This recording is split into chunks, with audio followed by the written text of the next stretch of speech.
Hello, my name is Ted Smith, and we're making these short videos to help describe the information contained in my book, Hempology 101, The History and Uses of Cannabis Sativa. And I'm in the middle of my second chapter on the history of hemp and talking a lot about America because hemp was certainly grown around the world through the 1800s is where I'm at right now. But America was like the driving force for hemp, and their economy was growing every year through the 1800s, to be sure. Maybe not every year, but certainly America was leading the way. Kentucky was growing tremendous amounts of hemp through the 1800s.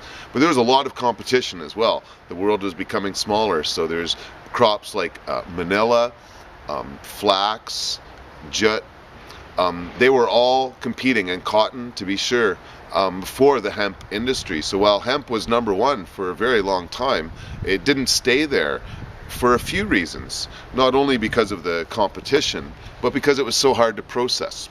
And certainly I owe a lot of information to my friend Jack Hare in his book, The Emperor Wears No Clothes. I should be plugging it in most videos. But you can see this great shot here of a bunch of peasants harvesting hemp in the field. And you can see that there's very little machinery. They would literally cut it down and they would let it rot, either sitting in the field. They would stack it and let it rot for a while, or often they'd submerge it in water, which was very labor intensive. So when the cotton gin was made, it really made cotton a lot cheaper and easier to produce. And as labor became more expensive in the United States, it wasn't necessarily the case in other countries.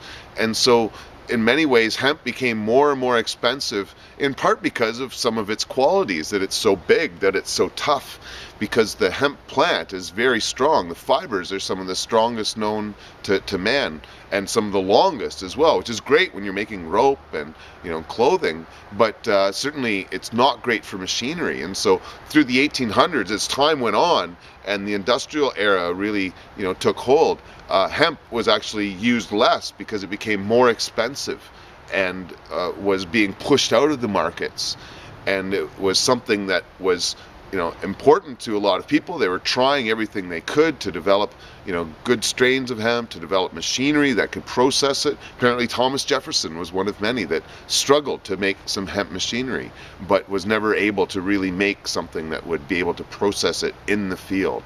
And so there was a lot of attempts to improve the machinery of all crops, right? And harvesting, that was a big part of the industrial era. But they struggled when it came to hemp, which allowed other products that used less labor and were easier to process physically. They took away some of the markets from hemp. And so by the late 1800s, we actually were seeing a decline in the global production of hemp because it was being shut out by these other industries. But the history goes much deeper than that. So subscribe to our YouTube channels to follow the rest of the videos. Buy my book, Hempology.ca has got a link to our store. We have a Facebook pages and other places, Cannabis Digest. We have blogs every week coming out with my book and these videos, so check it out. Thank you very much for watching.